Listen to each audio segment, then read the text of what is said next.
Bienvenue pour ce premier webinaire de 2026. Et donc, qui dit nouvelle année dit vœux pour cette nouvelle année. Je vous souhaite donc une très belle année 2026. Et cette année 2026, ce sera l'année des 30 ans pour Laval Mayenne Technopole. Donc, on vous prévoit un programme pour célébrer ça.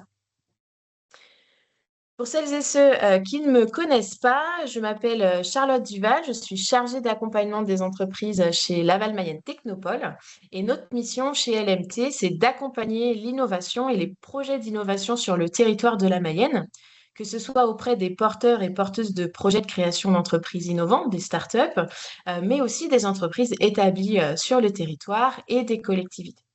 Et donc, une partie importante de notre mission chez LMT, ça va être de diffuser l'innovation, diffuser les méthodes, les bonnes pratiques pour pouvoir donner envie, pour permettre à un maximum d'entreprises et d'acteurs économiques de se rendre compte qu'il est possible d'innover, qu'il existe des outils et des méthodes qui sont à la portée de toutes et tous.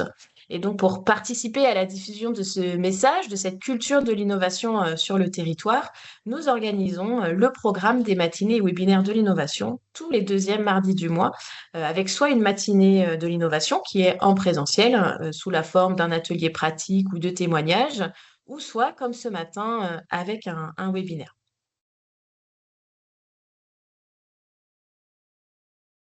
Ce matin, nous vous proposons un webinaire intitulé L'innovation, c'est pas que ce que vous croyez. Et avant de vous démontrer que ce n'est pas ce que vous croyez, je vais avoir besoin de savoir ce qu'est pour vous l'innovation. Et pour me répondre, je vais vous inviter à scanner le QR code qui est à l'écran. Ça va vous permettre d'accéder à un petit sondage. Alors, les mots arrivent. On voit qu'on a quand même pas mal de notions autour de la nouveauté, quelque chose de nouveau, des nouvelles idées. Après, on va avoir une notion de progrès, d'amélioration, quelque chose que l'on met sur le marché. Je vois également la notion de valeur qui est apparue quelque part, du produit ou du service, notion de rupture ou d'évolution par rapport à l'existant. Je vois également la notion de bon sens qui est intéressante. Voilà, on voit sur l'offre, on voit différentes, sur quoi, en fait, sur l'organisation, ça peut porter également.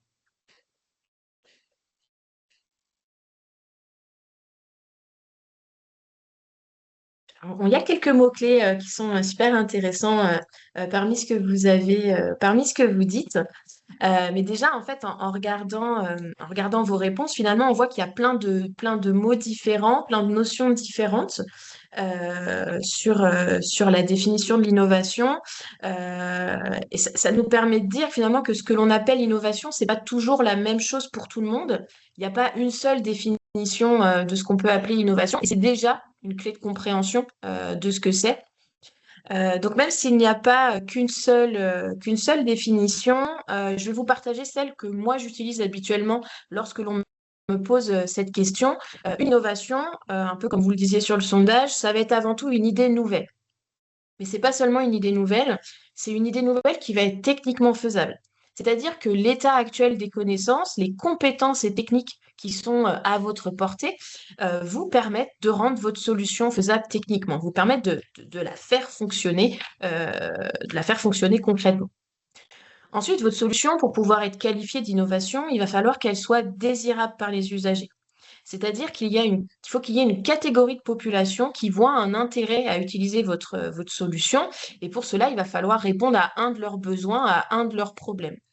Et on dit qu'une innovation qui ne rencontre pas son marché, ce n'est qu'une invention, ce n'est pas une innovation. Et enfin, votre solution, il va falloir qu'elle soit économiquement viable. C'est-à-dire que parmi les personnes qui vont voir un intérêt à utiliser votre solution, il va falloir que ces personnes soient prêtes à payer pour votre solution. Et il faut falloir que ces personnes soient suffisamment pour que votre modèle soit viable. Et donc, du coup, ces personnes, soit elles vont payer pour elles-mêmes, pour avoir accès à votre solution, mais il peut y avoir aussi des personnes qui vont payer pour donner accès à votre solution à une certaine catégorie de personnes. Et donc, ça va être au croisement de ces trois composantes, donc la faisabilité technique, la désirabilité par l'usager et la viabilité économique, que l'on va trouver l'innovation. En plus de ces trois composantes d'innovation, on va pouvoir définir deux échelles d'innovation. Et donc ces échelles, je les ai vues dans le nuage de mots tout à l'heure avec vos réponses. Et donc pour vous illustrer ces deux niveaux des échelles d'innovation, je vais utiliser un exemple très connu qui est celui de l'iPhone. Donc le premier iPhone qui est arrivé sur le marché était le tout premier téléphone dit intelligent qui, au-delà de nous permettre de téléphoner, nous permettait de réaliser un certain nombre de tâches que l'on pouvait personnaliser en téléchargeant des applications. Et donc, ce produit a complètement bouleversé nos façons d'interagir, nos façons de communiquer, de gérer notre quotidien, de travailler, d'échanger avec les autres. Et donc, on dit que c'est une innovation de rupture. Car comme pour l'invention du moteur à explosion, il y a eu un avant et un après l'arrivée du smartphone sur le marché. Il serait aujourd'hui difficile pour la majorité d'entre nous d'imaginer ne plus utiliser cet objet. Donc, innovation de rupture. On dit souvent, on utilise le terme disrupter son marché, donc apporter quelque chose qui va complètement bouleverser ce marché. Donc, cette innovation de rupture, c'est souvent celle qui est la plus souhaitée par les entreprises, dans la mesure où quand on disrupte son marché, on a un peu, on a l'impression de se dire, en fait, on va entrer dans la postérité, il y aura eu un avant et un après nous. C'est un peu comme voilà, quand Uber a disrupté le marché des taxis, Airbnb qui a bouleversé le marché de l'hôtellerie de loisirs. Donc voilà, c'est un peu ce côté de dire, j'ai envie d'amener une innovation de rupture sur mon marché pour pouvoir complètement le bouleverser et finalement être incomparable. Mais après, enfin, ce niveau d'innovation, l'innovation de rupture, c'est pas la plus accessible, c'est pas la plus facile à développer. Euh, Parce qu'en fait, il faut souvent faire preuve à la fois de vision, d'anticipation et aussi de prise de risque pour pouvoir mettre sur le marché quelque chose comme ça. Parce que c'est pas quelque chose que les clients vont exprimer. Les clients ne disaient pas je veux un smartphone, ils disaient pas je veux le moteur à explosion. Donc il y a cette notion il faut réussir à anticiper, il faut prendre des risques à développer quelque chose où on ne sait pas encore si les gens vont l'utiliser. Donc ce premier niveau, le niveau d'innovation de rupture. Mais en fait, il y a un second niveau qui, lui, va être plus abordable. C'est le niveau de l'innovation incrémentale, où on peut aussi utiliser le terme itérative.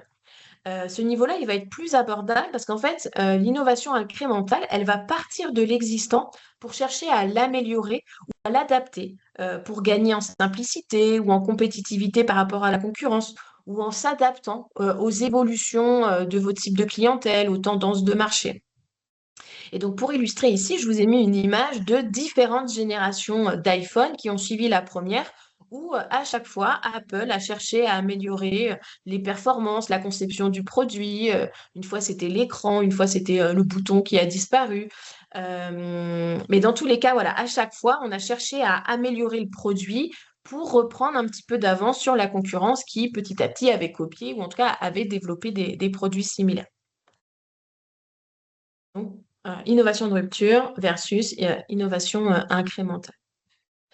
Au-delà de cette échelle entre la disruption et l'itération, on peut aussi prendre en compte d'autres échelles pour définir une innovation. On va d'abord pouvoir utiliser l'échelle sectorielle, parce qu'en fait, on peut tout à fait innover au sein de son secteur, même si ce que l'on va amener sur son secteur existe déjà dans un autre secteur. Par exemple, en s'inspirant, voilà, si je suis une entreprise du bâtiment et que je m'inspire d'un process ou d'une solution qui existe déjà sur le secteur de l'automobile, que je m'en inspire pour l'adapter, pour développer une solution spécifique à mon secteur. Même si ça existe dans un autre secteur d'activité, on peut dire que sur mon marché, dans mon secteur d'activité, j'ai apporté une innovation. Également, autre échelle à prendre en compte, ça va être l'échelle géographique, parce que de la même façon, si je suis une entreprise française, je vais pouvoir m'inspirer d'une pratique qui a lieu en Inde ou en Chine et de se dire, bah tiens, est-ce que cette pratique, je peux l'adapter? Est-ce qu'il pourrait y avoir un intérêt sur mon marché? Et donc, si on développe une solution qui, du coup, va être nouvelle sur le marché français, on peut aussi dire que c'est une innovation au niveau, voilà, de notre zone géographique. Donc, il est important aussi de se rendre compte que l'innovation, elle va être relative au référentiel dans lequel on la regarde, donc pour pouvoir la qualifier, pour pouvoir la définir. Donc, en plus de ces composantes d'innovation, de ces échelles d'innovation, il faut savoir qu'une innovation ne porte pas toujours sur les mêmes choses. On peut innover sur différents plans d'un même objet et en tout, on peut définir 6 types d'innovation sur lesquels que l'on va pouvoir activer ou non pour développer sa solution innovante.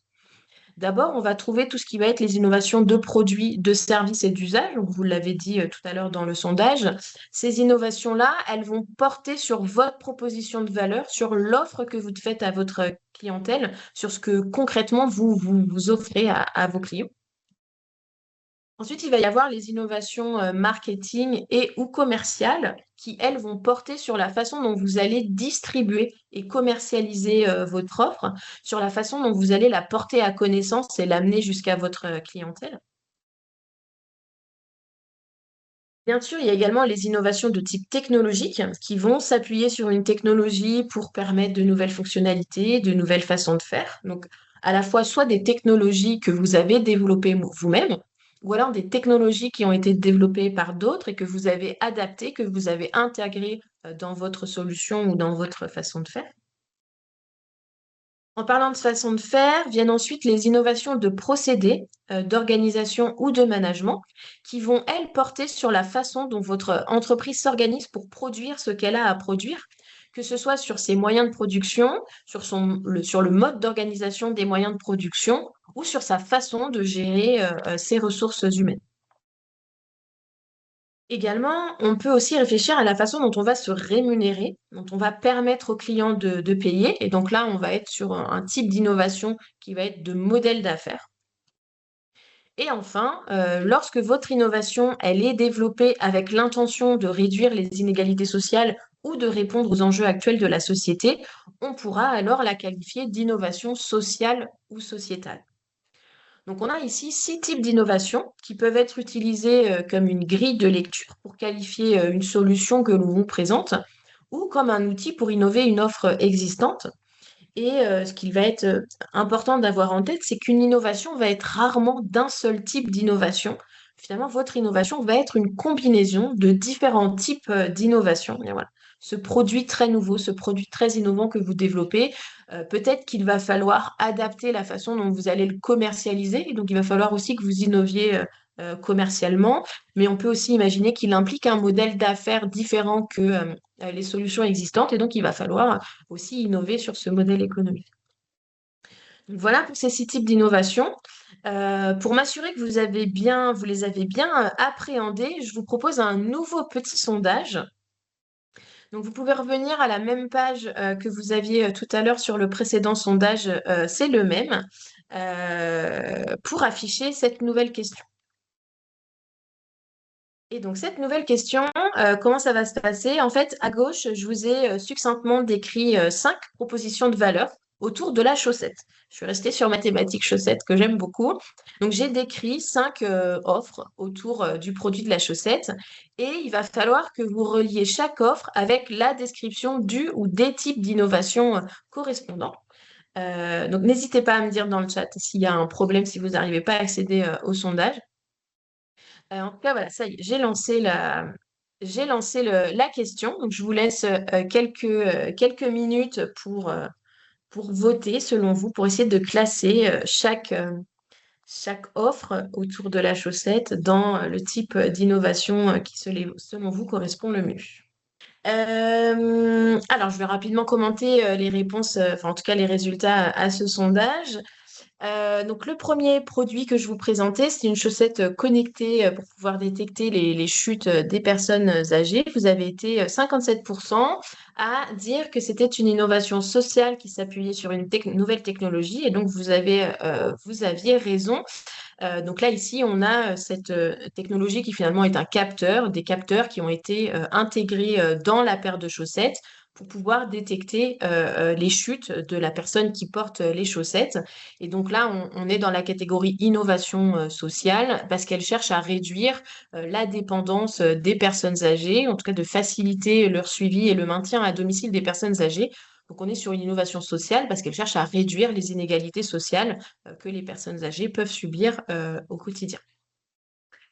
Deuxième exemple, on avait cette chaussette qui était tricotée à partir de fils qui, eux, ont été produits à partir de filets de pêche qui ont été recyclés, réemployés. Donc là, ici, on est sur une innovation sociétale parce que l'objectif clair de l'entreprise ici était de réduire l'impact de ces produits sur l'environnement, donc d'utiliser une ressource qui aujourd'hui est qualifiée de déchet pour en faire un nouveau produit.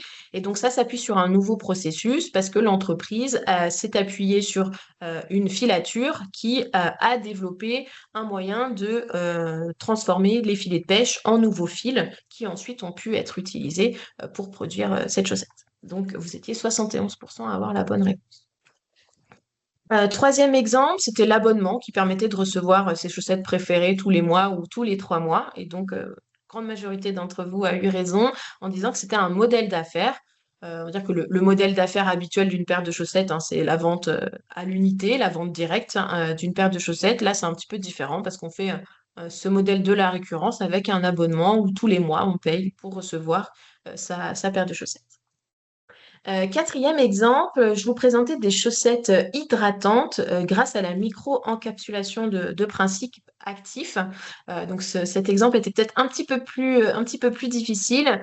Donc ici, en fait, on a une technologie qui a été développée qui est la micro-encapsulation de principes actifs qui permet d'intégrer dans des textiles des principes actifs. Donc ici, on a une crème hydratante pour qu'il se diffuse petit à petit au fil des utilisations et que ça résiste au lavage pour que ça puisse fonctionner sur plusieurs utilisations. Et donc, cette technologie intégrée à ce produit de la chaussette permet un nouvel usage parce que c'est pas seulement une chaussette pour avoir chaud aux pieds, c'est aussi une chaussette qui permet d'hydrater son pied. Donc, technologie qui permet un nouvel usage à un produit. Et enfin, le dernier exemple que vous avez été aussi très nombreux à bien qualifier, je vous présentais un configurateur en ligne qui permet de personnaliser ses chaussettes avec la photo de son animal de compagnie préféré. Donc, en effet, la personnalisation, c'est un service qui est proposé par l'entreprise. Donc, d'avoir des chaussettes personnalisées, c'est un service qu'on propose autour du produit chaussettes. Et en plus, donc, cette entreprise, pour faciliter la vente, pour aider le client à se projeter dans l'achat de ces paires de chaussettes, a mis en place, a développé un configurateur en ligne qui permet de voir en quelques secondes à quoi ressembleraient ces chaussettes avec la photo de son chat ou de son chien. Et donc là, on était sur un outil commercial, donc sur une innovation commerciale qui permet de vendre un produit. Donc super, je vois que vous avez été très bon sur ce petit quiz. Donc bravo et merci à tous. Donc pour l'instant, dans ce webinaire, dans cette définition, l'innovation, telle que je l'ai définie, c'est le résultat que l'on souhaite obtenir. C'est un petit peu comme le coffre au trésor que l'on espère trouver dans notre recherche. Mais innover, ça va pas seulement être le résultat, ça va être aussi le parcours qui va permettre d'obtenir une innovation. Toutes les actions que l'on va pouvoir mener pendant cette recherche du résultat espéré, toutes les étapes de notre chasse au trésor. Par exemple, il va falloir identifier un problème pour ensuite générer des idées, imaginer une nouvelle solution, valider son intérêt pour le marché, la tester, et etc., jusqu'à la mettre en place. L'innovation, c'est pas une ligne droite, ça va être une succession de détours qui vont permettre petit à petit d'arriver au résultat espéré. Vous avez peut-être déjà vu passer ce genre de gribouillis qu'on utilise pour représenter le processus d'innovation. Donc, c'est un modèle qu'on appelle le modèle de Newman, qui est un schéma qui représente une démarche d'innovation avec au démarrage de nombreuses explorations. On voit que le trait de crayon fait des allers-retours, fait des boucles, va un petit peu dans tous les sens. Donc, on a des explorations, des essais, des erreurs, des retours sur nos pas qui, petit à petit, vont nous permettre d'affiner d'abord un concept que l'on va ensuite pouvoir tester et valider pour aller concevoir une solution innovante. Si vous n'aviez pas vu ce schéma, vous avez peut-être vu celui-ci qui, lui, représente l'innovation comme un entonnoir avec beaucoup d'informations, d'hypothèses, d'idées en entrée qui, au fil du temps et des étapes, vont s'affiner pour former votre résultat, votre innovation. Et donc, dans tous les cas, ce qu'il faut savoir, c'est qu'il n'y a pas une seule façon de faire et surtout qu'on ne sait pas forcément exactement quelles actions on va devoir mener tout au long de la démarche quand on se lance dans un nouveau projet. Parce que cette démarche, cette méthode, les différentes actions qu'on a à faire, il va falloir les adapter au sujet et aux apprentissages que l'on fait au fil de l'eau. Et donc, tout au long de votre chemin d'innovation, vous allez pouvoir mobiliser différentes méthodes, différentes techniques, des outils en fonction de vos besoins, de votre projet, de ce que vous allez apprendre au fil de l'eau. Donc là, l'image que je vous présente, c'est un panorama en fait de différentes méthodes, en tout cas qu'il est possible d'utiliser quand on mène un projet d'innovation. Donc, en fonction de votre projet, de votre niveau d'avancement, vous allez pouvoir solliciter différents types d'actions, différentes méthodes. Et finalement, plus que des méthodes et des outils, ce qui fait la différence en innovation, ça va être l'état d'esprit.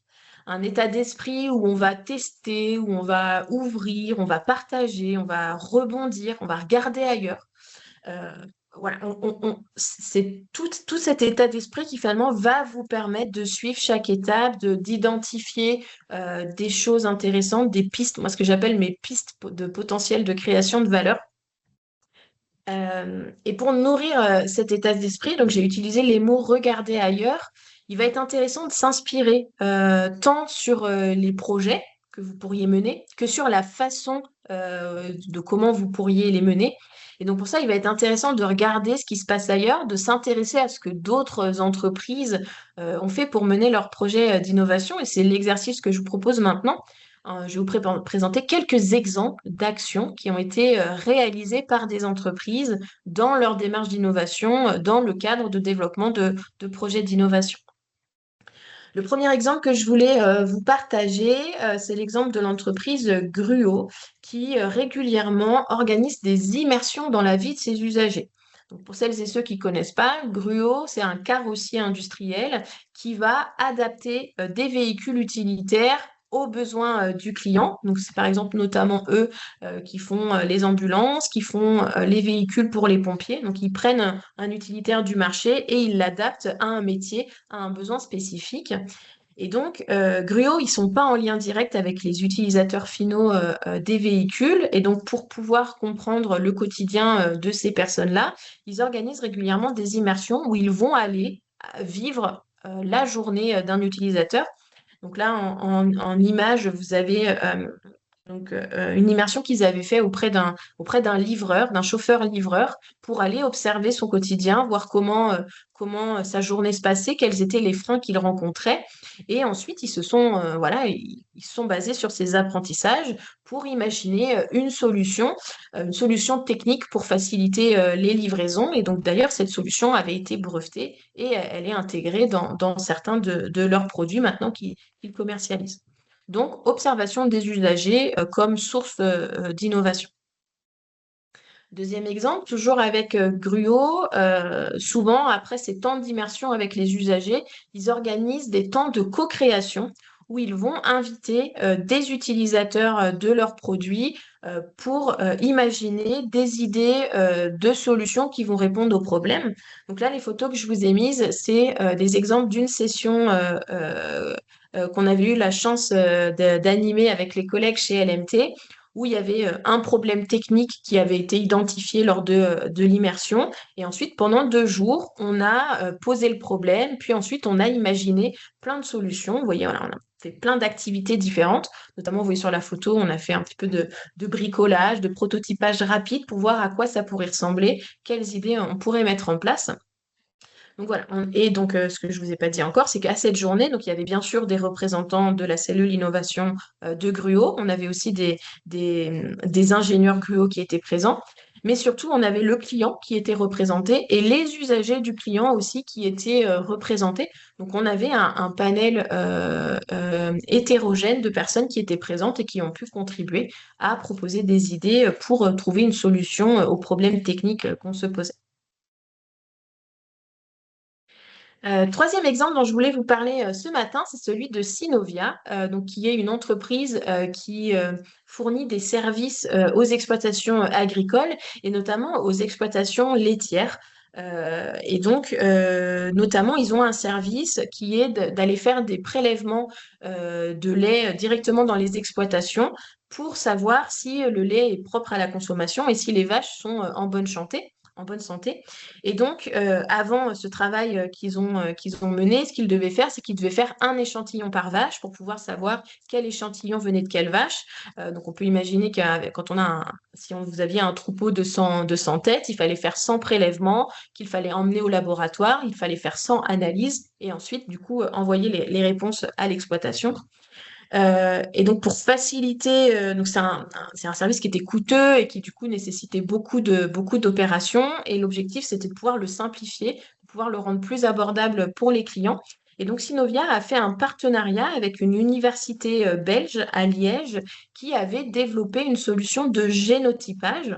Et donc, cette solution de génotypage permet d'un même échantillon, par exemple du tank à lait, où on a mis le lait des 100 vaches, d'un même échantillon, on va pouvoir savoir quelle cellule de lait provient de quelle vache. Et donc, du coup, en faisant l'analyse d'un échantillon, on va pouvoir savoir quelle vache est suffisamment en bonne santé et si oui ou non, il faut retirer le lait de la consommation.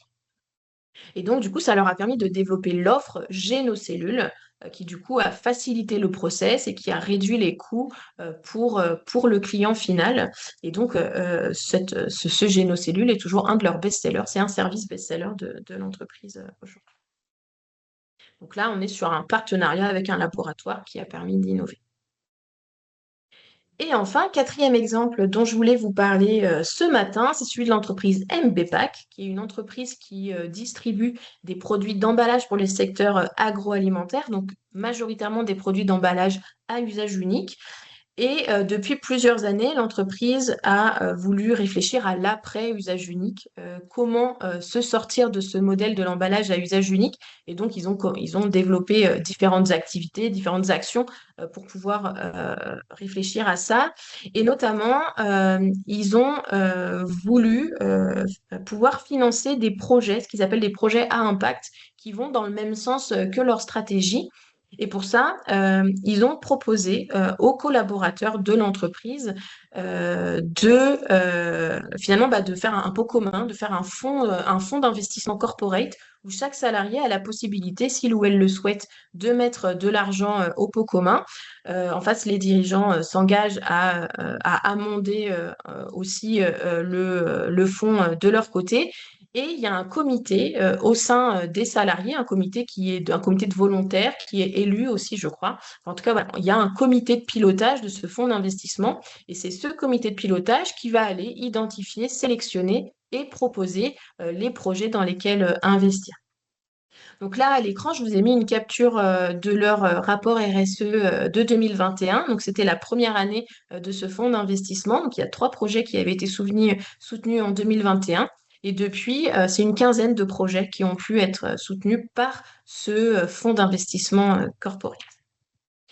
Donc voilà pour les quelques petits exemples, en tout cas des exemples d'actions dont je voulais vous parler ce matin.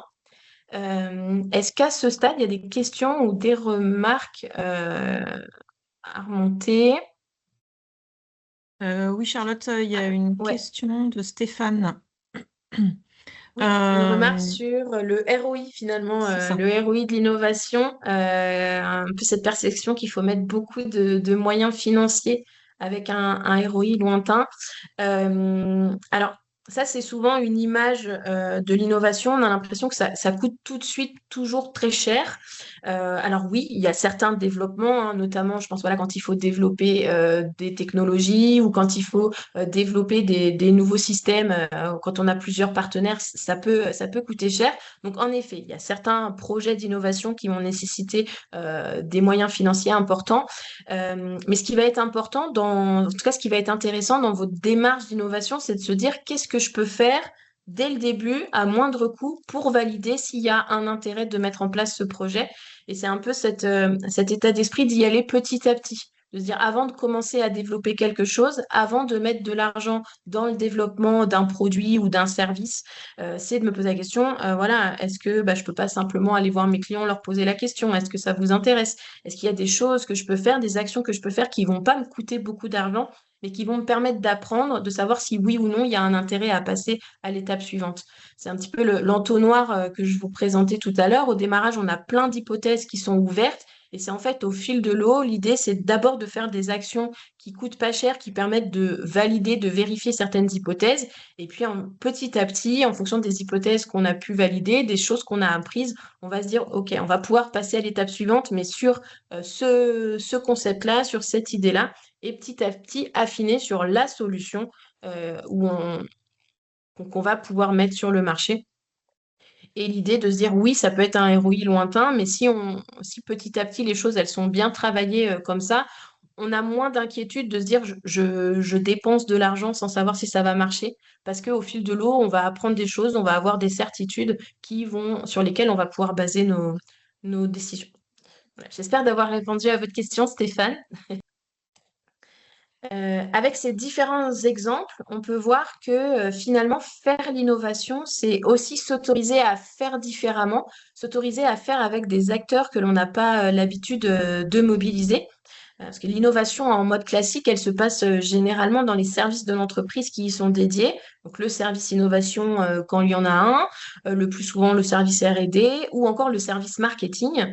Et donc, ceux ou ces services vont mettre en place un process, des actions, une démarche pour définir et mettre en place les projets d'innovation de l'entreprise. Et cette démarche va être suivie à chaque fois qu'il y a un projet qui va être sélectionné et qu'on va avoir, voilà, sur lequel on va avoir envie de travailler.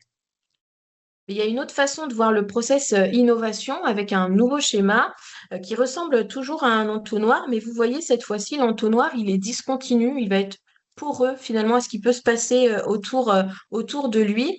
Et donc ce schéma, c'est celui qu'on utilise pour représenter l'innovation ouverte. L'innovation ouverte, c'est une façon de penser l'innovation non pas de manière fermée, comme dans le mode classique dont je vous parlais un instant, mais un mode où on va intégrer des collaborations extérieures au département dédié à l'innovation, voire carrément extérieures à l'entreprise.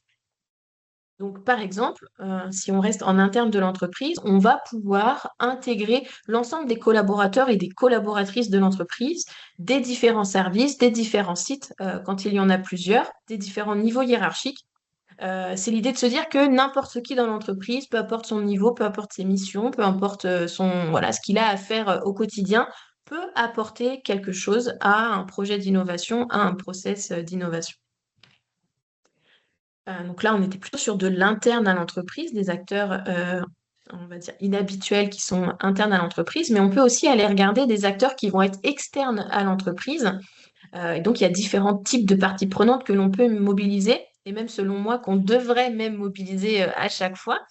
Donc, il y a d'abord les clients, bien sûr, comme dans l'exemple de Gruo, voire le grand public quand ça peut être pertinent par rapport à votre projet.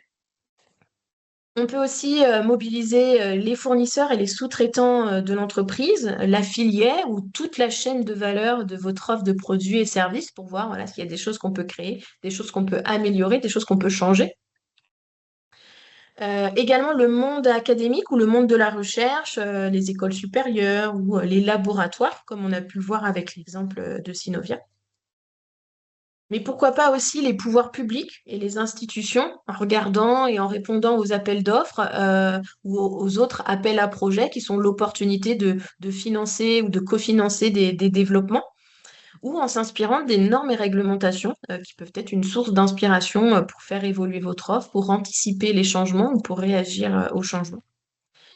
Et enfin, je voulais aussi mentionner la concurrence, où on peut imaginer des actions où il pourrait être intéressant d'impliquer ses concurrents pour en faire des partenaires, ou encore toute autre entreprise qui nous semble pertinente en fonction de nos objectifs, un peu comme dans l'exemple de MBPAC qui va aller soutenir des entreprises de son écosystème, ou pas d'ailleurs, qui sont aussi en dehors de son écosystème, mais qui vont dans le même sens de sa stratégie. Donc, allez voir la concurrence ou les autres entreprises, ça peut être aussi des acteurs intéressants. Et donc, maintenant que l'on sait qui on peut mobiliser dans sa démarche d'innovation ouverte, vous vous demandez sûrement comment est-ce qu'on pourrait les mobiliser. Et donc, je voulais terminer ce webinaire avec un dernier schéma de ma plume cette fois-ci, avec 6 grands types d'actions, 6 grands leviers, 6 grands piliers de l'innovation ouverte que vous allez pouvoir utiliser pour impliquer tel ou tel acteur dans votre démarche d'innovation.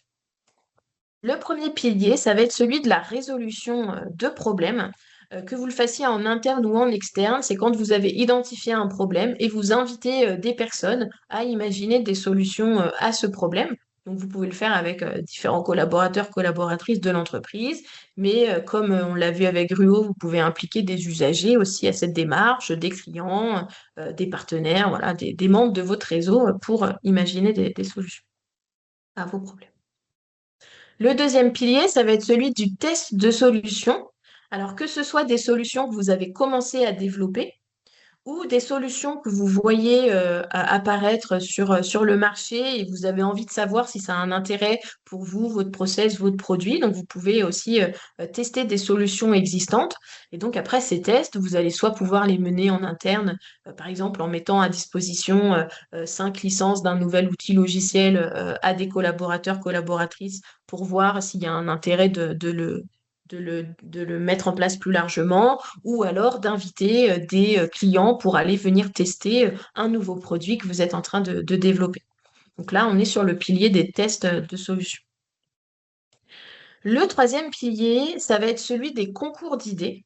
Et donc là également, c'est quelque chose que vous allez pouvoir faire en interne ou en externe. Donc il y a tout ce qui va être les challenges internes. Par exemple, si vous faites une démarche d'amélioration continue en interne et que vous permettez aux salariés de proposer des idées pour améliorer leur poste de travail, pour améliorer les façons de faire, pour améliorer les produits, on va être dans un challenge, dans un concours d'idées en interne. Mais c'est aussi quelque chose que vous pouvez choisir de faire en externe, par exemple voilà, à destination du grand public, faire un appel à idées, ou alors auprès de vos fournisseurs ou auprès de certains prestataires, de faire un appel à solutions, où vous présentez une thématique générale et vous demandez aux gens de vous poser des idées ou des solutions sur ce sujet. Quatrième pilier de l'innovation, ça va être celui des données, donc les données que possède votre entreprise. Euh, Là, il y a souvent il y a souvent deux volets. Un premier volet interne où on fait un état des lieux des données que l'on a, on voit à quoi elles servent. Et puis voilà, en tout cas, on fait un peu la liste, l'inventaire de ce qu'on a. Déjà, rien de faire que de faire ce travail d'inventaire, ça peut nous donner des idées de choses à faire, de choses à faire pour créer de la valeur avec ces données. Mais on peut aussi organiser ce qu'on appelle des challenges open data. Donc, un challenge open data, qu'est-ce que c'est? C'est en gros, vous avez un jeu de données donc, que vous allez mettre à disposition de certaines personnes et de demander à ces personnes, à votre avis, qu'est-ce que je pourrais faire avec ces données? Est-ce que vous voyez des idées de services, des idées de choses que je pourrais faire avec? Et donc, il y avait un exemple il y a quelques années, le département de la Mayenne avait fait ça. Ils avaient ouvert certains jeux de données à l'extérieur et ils avaient proposé aux gens que ça intéressait d'imaginer des nouveaux services. Et donc, sur leur site internet, il y a certains services qui sont disponibles, en fait, qui ont été créés à la suite de ce challenge Open Data. Cinquième volet, cinquième pilier de l'innovation ouverte, c'est celui de l'écosystème entrepreneurial. Donc là, c'est toutes les actions, toutes les actions ou toutes les façons d'impliquer les incubateurs, les startups existantes, de voir comment est-ce qu'elles pourraient vous apporter quelque chose. Donc là, on est plutôt sur le volet externe. Et en interne, c'est par exemple mettre en place un programme d'intrapreneuriat qui va permettre à un ou plusieurs salariés de mener un projet comme s'il était entrepreneur, appuyé par les moyens et le soutien de l'entreprise. Et enfin, sixième pilier de l'innovation ouverte, ça va être celui du financement d'entreprise. Donc, on l'a vu tout à l'heure avec l'exemple de MBPAC. On va créer un fonds d'investissement corporate. Ça permet du coup d'aller financer des entreprises extérieures et donc de s'inspirer, de tester des solutions derrière. En interne, il y a aussi cette possibilité, ça va être par exemple en créant des spin-offs, donc en faisant essaimer, voilà, si vous avez développé un nouveau projet d'innovation qui vous sert, mais qui n'est pas 100% cohérent avec la mission de votre entreprise, bah, c'est de dire je vais créer une nouvelle entreprise pour diffuser cette solution en particulier. Il y a aussi le modèle de la franchise, qui est finalement une façon d'essaimer ce que l'on fait, donc de permettre à d'autres de créer des entreprises sur le même concept de la nôtre pour diffuser notre marque, diffuser nos services. Donc voilà pour les 6 piliers de l'innovation ouverte dont je voulais vous parler. Je vois qu'il y avait une petite question de Pascal qui était passée. Donc, il y a aussi des entreprises qui n'ont pas de service R&D en interne. Quelle démarche adopter? Donc, depuis que vous avez posé cette question, j'ai balayé les différents types d'acteurs qui pouvaient être mobilisés dans vos projets d'innovation. Donc, j'espère que c'est une première partie de réponse à cette question. Mais en effet, toutes les entreprises n'ont pas de service R&D. Et en fait, on n'est pas obligé d'avoir un service R&D pour innover. Il y a beaucoup d'autres collaborateurs, collaboratrices, d'autres services finalement de l'entreprise qui peuvent avoir quelque chose à apporter à votre démarche innovation. Et donc après, si les compétences ne sont pas présentes en interne, donc vous n'avez pas la volonté d'avoir les compétences en interne, il va y avoir des acteurs externes qui vont pouvoir vous apporter cette mission. Donc, par exemple, les technopoles, comme Laval Mayenne Technopole, on accompagne les entreprises dans leur démarche d'innovation. Donc, on leur apporte la méthode, on leur apporte des outils, des actions qui leur permettent de mener leur projet. Mais il y a aussi d'autres cabinets, d'autres entreprises qui sont spécialisées dans l'accompagnement des projets d'innovation. Donc, en fonction de la typologie de votre projet, ça peut être un laboratoire, ça peut être une agence de design, ça peut être voilà, plein de finalement d'acteurs qui vont pouvoir vous aider dans votre démarche. Voilà, j'espère avoir répondu à votre question, Pascal. Donc finalement, l'innovation, c'est pas que ce que vous croyez. L'innovation, c'est à la fois le résultat espéré, bien sûr. Je vous rappelle, à l'intersection de la faisabilité technique, de la désirabilité et de la viabilité économique. Et donc, ce résultat, il va pouvoir être à différentes échelles et il va pouvoir avoir différents types en fonction de ce que vous avez eu envie de mettre sur le marché. Mais aussi, l'innovation, c'est le chemin parcouru jusqu'à obtenir ce résultat. Donc, ça va être l'ensemble des actions, des personnes que vous aurez impliquées, des actions, des outils que vous auriez utilisés, voilà, les méthodes aussi que vous aurez, dont vous vous seriez approprié. Et surtout, l'innovation, c'est un état d'esprit, c'est une posture que l'on va adopter pour mener ces projets, une posture d'ouverture, de curiosité, d'acceptation de l'échec pour rebondir, pour apprendre et continuer à développer nos projets. Et de ça, j'espère vous en avoir convaincu ce matin avec ce webinaire. Et donc, si ce n'est pas le cas, je serais ravie de continuer à en échanger avec vous, que ce soit aujourd'hui, là, maintenant, dans le chat, si vous avez des questions, ou si vous voulez qu'on garde contact, vous avez mon adresse email et vous pouvez aussi vous abonner à mon profil sur LinkedIn. Je publie très régulièrement sur le sujet. Voilà. Donc, si vous avez des questions, des remarques ou des sujets sur lesquels vous voulez discuter maintenant, le chat est à vous, ce sera avec plaisir. Alors, on a une première question de Marie-Claude qui demande si on organise des sessions en dehors de la Mayenne. Donc, nous, on est une association départementale, donc notre terrain de jeu, si je puis dire, c'est le département de la Mayenne. Après, on peut être aussi amené à intervenir à l'extérieur du département, mais là, ça va plutôt être voilà, il faudrait qu'on en discute, que vous m'expliquiez un peu vos besoins ou ce à quoi vous pensez pour que je puisse répondre à votre question.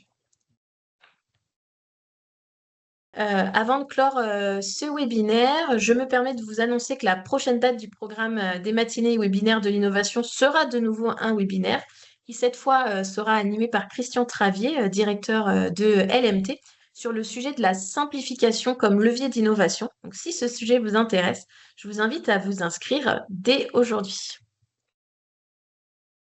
Merci à toutes et tous de votre présence à ce webinaire de l'innovation. Je vous souhaite une très bonne journée et vous dis peut-être à bientôt sur un prochain webinaire.